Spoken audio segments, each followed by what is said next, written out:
Good morning and welcome to this 11th episode of a MiniStealth tutorial series where we're using SpriteKit and GameplayKit to create a simple roguelike stealth-like game.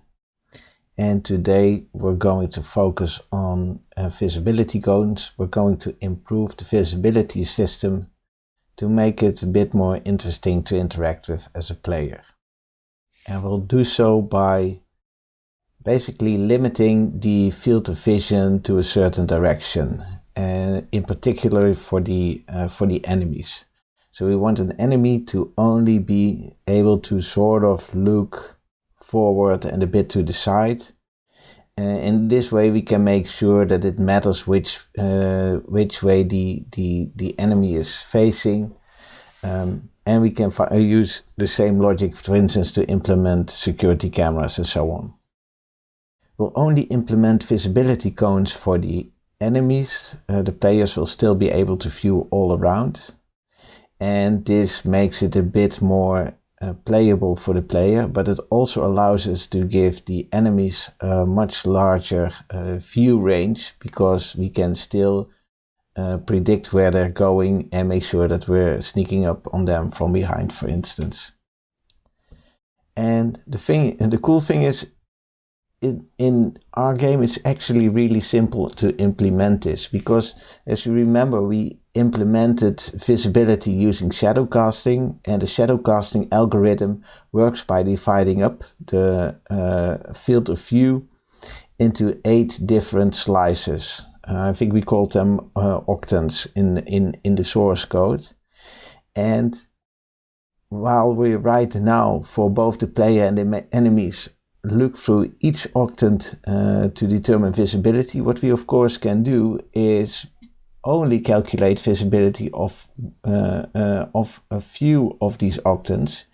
And if we make that dependent on where the player is looking, we can make sure that the player is only looking into a single direction. So for instance, this is the player looking to the northeast, and then we draw only the north and the second octant here.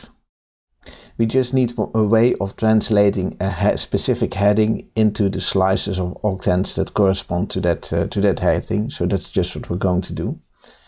So this will be our implementation sequence. We'll use a dictionary to store which octants correspond to a specific heading, and we'll then make the visibility component aware of whether or not it should take heading into account, so we can differentiate between entities that are able to look out all around and the ones that only can look into a certain direction. And finally, we'll adjust our player and enemy to take this new information into account. But let's start by creating this dictionary. And we'll create this dictionary, let's see, in our invisibility component. And we have all the code regarding shadow casting here, so I think it's a nice place to also add this dictionary. We'll create a private variable called heading octant map that maps a heading to a set of integers that correspond to an octant. And this is really a bit of trial and error, so I'm copying this text from something I can see before me. I basically just tried out various combinations of octant numbers and saw which way they map when you're looking at it from a player point of view. So there's probably also a better way of determining this more from an analytical point of view, but for me, just trial and erroring and finding the numbers that work was good enough.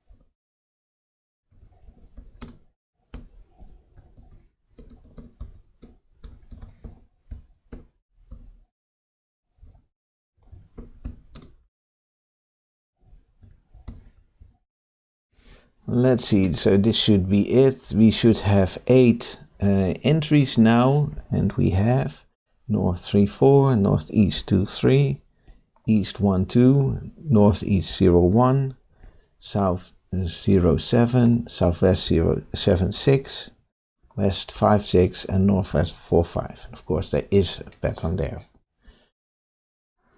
But that is enough to implement this dictionary.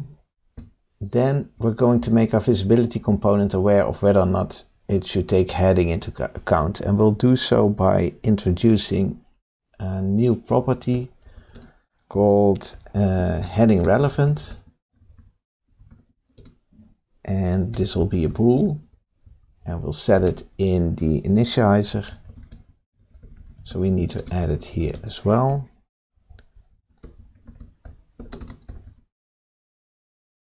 And then what we need to do is we need to go to where we're refreshing the octant or updating the visibility map. Here we're looking through all the octants. Basically what we're going to do is we're going to wrap this in an if statement and make this dependent on whether heading is relevant. So if it's relevant, we'll do something else. If it's not, then we'll just use the existing for loop. Then we're simply going to loop through all the octants.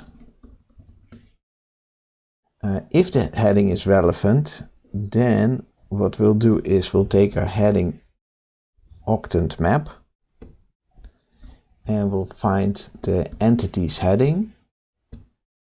So we'll pass that in, and from this we will get back an array of integers.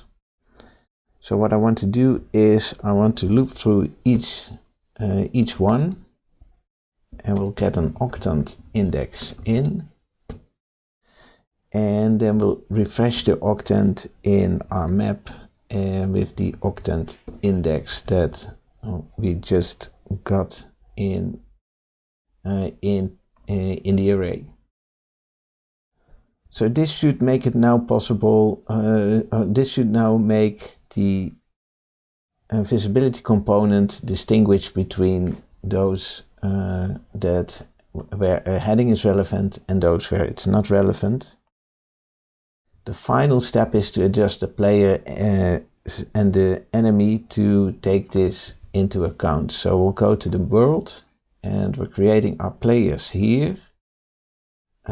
We get an error now because we need to also pass in whether the heading is relevant, and for the player we'll say false, so the player will be able to look all around.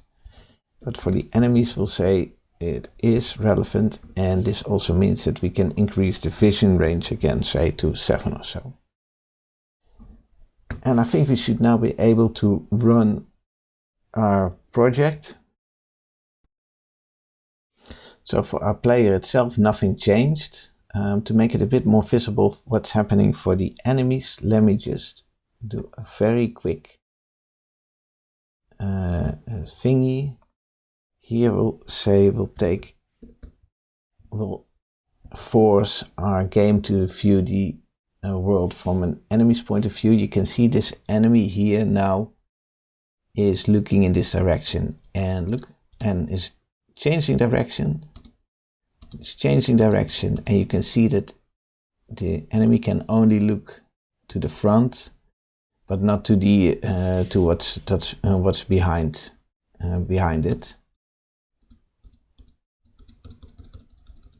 And turn around again, and this is how field of vision works for the enemy. So you can see the cones are working. So let's put this back to the player and see if we can now catch the treasure. So we can see that it's a bit difficult to see, and perhaps I'm not sure whether we can see it in the video very well, but we can barely make out that this is the field of vision for the enemy, and we can see that it's not seeing behind us, so we should be able to sneak by. Oh, but it did find, the other one found us, but we should be fast enough to win. So, and we can go to the second level and do something similar. We can sneak behind. We should be able to be fast enough. Cool. So this means that we now met our goal for this episode. Next time we'll be wrapping up this series. So the end is in sight. Thanks for watching and have a very good day.